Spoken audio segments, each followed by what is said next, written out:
આ મારી ચામુંડ મારા મઠમાં બેહનારી કોઈ દાડો ખોટું નહીં કરે.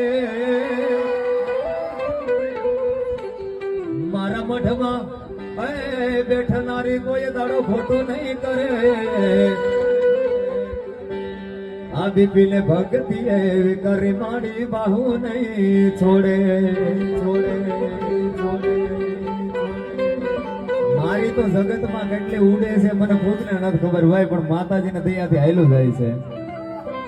હા, ભલે ડરાવે આ દુનિયા બીપીને કોઈથી નહીં ડરે. કે ભલે ડરાવે આ દુનિયા એ હવે મારો મહિલો કોઈથી નહીં ડરે. હા, એની સામું એની ભેળી એને કાંઈ ફેર નહીં પડે. હા, એની સામું એની ભેળી એને કાંઈ ફેર નહીં